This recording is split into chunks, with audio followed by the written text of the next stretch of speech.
What if I told you there was a disease caused by a common parasite which can cause impaired risk assessment and has been linked to schizophrenia, OCD, Alzheimer's, Parkinson's disease, and increased risk of harm for people with pre-existing disorders? What if I told you it could cause eye disease or severe lung and brain disease? What if I told you it can be passed on congenitally from mother to child with high probability? What if I told you it can enter your body through damn near any food you eat, including pork, lamb, venison, or any other poorly cooked meat, unwashed fruit or vegetables, unpasteurized milk or goat's milk, poorly treated water, or even your precious little kitten Joni? What if I told you that up to 50% of the Earth's population was already infected and may not even know it? What if?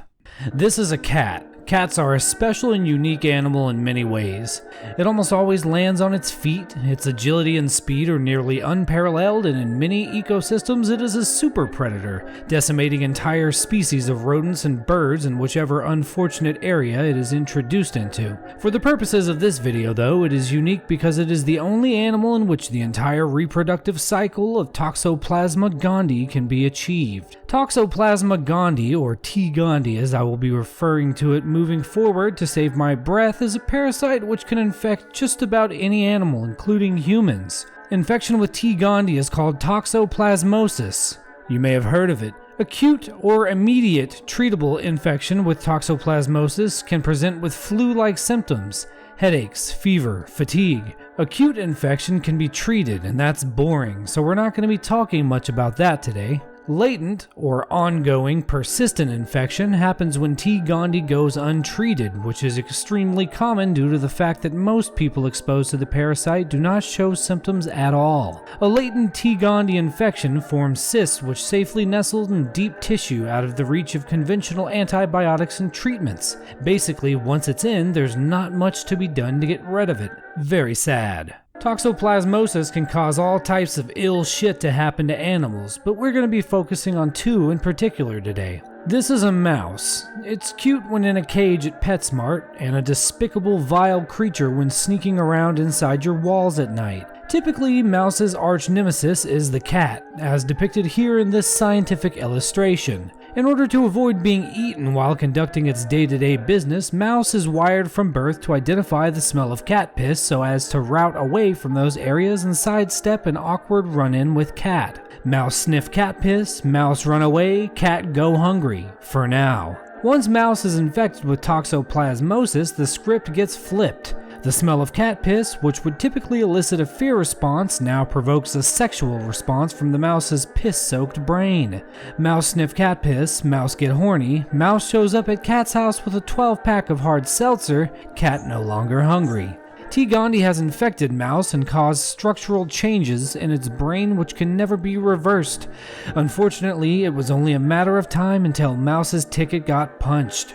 But that's just a mouse, who cares? Now we'll move on to the second animal of note which displays strange behaviors when infected with T. gondii. This is a human. It's mostly a selfish creature which consumes anything it can in its immediate vicinity and doesn't offer much in return except to other humans, and even then it's a bit apprehensive. Kind of an ass, really. Here's how it goes down. As I said before, the entire reproductive cycle of T. gondii can occur within a cat's tum-tum, with eggs being shed through the cat shit. Now, on an average day, most humans don't typically consume cat shit. However, it can be unintentionally ingested in a multitude of ways, as the particulate seems to be especially mobile and travels from surface to surface with ease. This is exponentially dangerous to cat owners who have to come in contact with the fecal deliveries multiple times a week. It's as simple as 1. Mary notices a foul smell building up in the corner of the house. 2. Mary decides it's time to drag the lake. 3. During the archaic shit-scooping ritual, particulate is kicked up, coming to rest on the handle of the scooping device, the bag of turds, all over the litter box and on Mary's hands, be they gloved or not. 4. Mary has an itch in the corner of her mouth. 5. Mary quickly scratches the itch without even realizing it with unwashed hands. 6.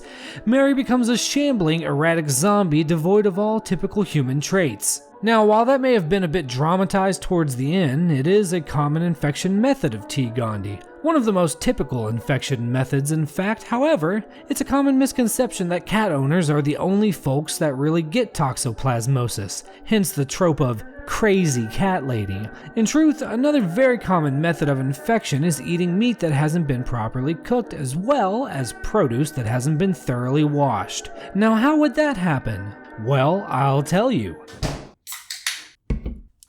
Cats, when occupying places other than the suburbs, tend to roam near food sources. While cats are natural-born killers more than capable of securing their own meal in the wild, a real easy-mode food source would be near a farm or the area surrounding, where there are a gang of animals, fruits, vegetables, and all types of edible delights all in one place. Cats are carnivorous and require taurine in their diet, so they typically are not going to chow down on a cob of corn, but what they may do, in the absence of a little plastic box to shit in, is pop a squat wherever is convenient for them in the nearby area.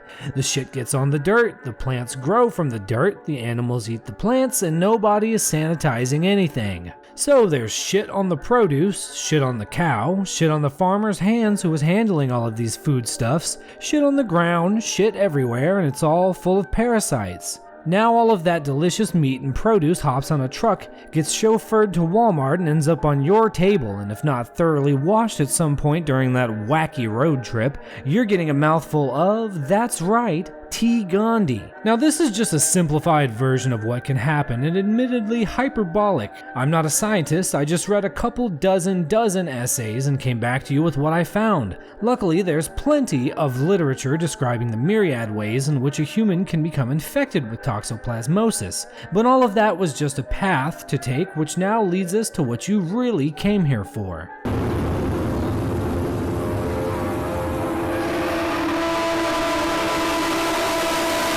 Acute toxoplasmosis can cause headaches, migraines, muscle fatigue, mental fog, swollen lymph nodes, and other flu-like symptoms. However, chances are if you get it, you won't even know, as about 75% of people contracting toxoplasmosis show no symptoms at all. Once T. gondii has had a while to settle down, forming cysts in your musculoskeletal system, eyes, and even your brain, in some cases it can cause the following issues. When cysts form on or around the heart, it can cause myocarditis, irregular heartbeat, and even congestive heart failure. While this doesn't happen in every case, people with genetic or underlying heart conditions have a good chance of occurrence. When T. gondii-filled cysts form in the eyes, it can cause irritation, swelling, and general pain. It can also cause reduced or blurred vision, including floaters, which are basically little dots that dart around in your field of vision no matter where you look. It can cause sensitivity to light and cause the eyes to tear up. Basically, it turns you into the Jordan meme at all times. When cysts form in the brain, in some cases it can cause headaches, fever, swelling of the brain, aka encephalitis, and altered mental states, which we'll talk about in a moment. T. gondii cysts in the brain can also cause visual and other sensory disturbances, as well as making the host more susceptible to seizures,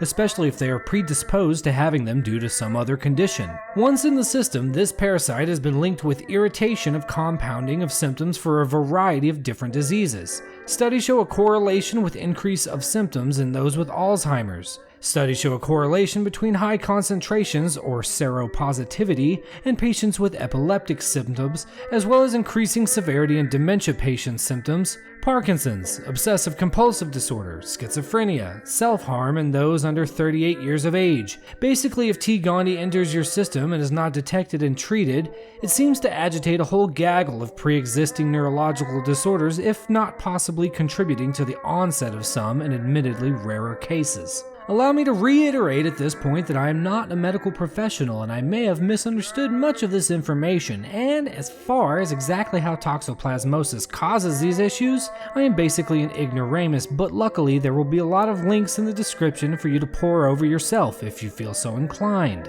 Also, for nearly every study showing correlation in these cases, you will also find another study that shows none. Do with that information what you will. One of the most fascinating elements of what toxoplasmosis can do to you, as observed previously with our mouse, is causing an imbalance in risk assessment. For the mouse, this essentially erased the fear response usually provoked by the sweet, pungent smell of cat piss. In humans, this seems to present in a very specific way, or maybe it's just the most commonly documented. As previously stated, there's about a 50-50 split in the scientific community as to how much T. gondii affects all the neurological problems we talked about before. However, in the case of toxoplasmosis and its effect on humans operating motor vehicles, we see that tide begin to turn. Many of you have probably seen this clip. Sapolsky found that when he was doing his residency, they would find when people had motorcycle crashes, and one of the doctors told him, check the victim for toxo. And it turns out there's a disproportionate amount of motorcycle victims of accidents that are positive for toxoplasmosis because this cat parasite makes them reckless. Toxoplasmosis can cause folks to become reckless and while out, possibly ghost riding the whip. In creating an imbalanced risk-reward perception, it may cause you to go ahead and jump 2 lanes on the highway to try and make that exit you almost missed. It may cause you to forego a simple task like putting on a blinker when turning, which typically would be second nature on a whim. It may cause you to take a turn just a little faster than you typically would in an attempt to make it to work on time. And just like that, it's curtains. Studies show a disproportionate amount of people involved in vehicle collisions to be infected with toxoplasmosis, and it has been proven to cause people to behave more recklessly than they typically would. Where you would once avoid an activity or event that may cause you physical harm, the fear centers in your brain no longer light up quite so brilliantly. These impaired risk responses to T. gondii occur more often in people under the age of 45, and the effects are more intense closer to the time of infection, tending to fade with time. Nonetheless, it's certainly terrifying to imagine not fully being behind the wheel up top, especially when behind the wheel of your car. This is one correlation that's becoming impossible to ignore. While not all scientists are agreed on this correlation, there are certain communities that are. Let's take a look at that clip again. Toxoplasmosis. Yeah, the fighter parasite. Yeah. Right, fighters going to Mexico to get it. No, You haven't heard? I didn't know they'd go to get it. Really? Yeah, apparently you can go to. There's been this a program where you can go down to Mexico and be exposed to toxoplasmosis because they're finding people who carry the parasite are much more reckless and aggressive, and they have a higher pain threshold. And among boxers and fighters and wrestlers, everybody wants to have toxo. Wow.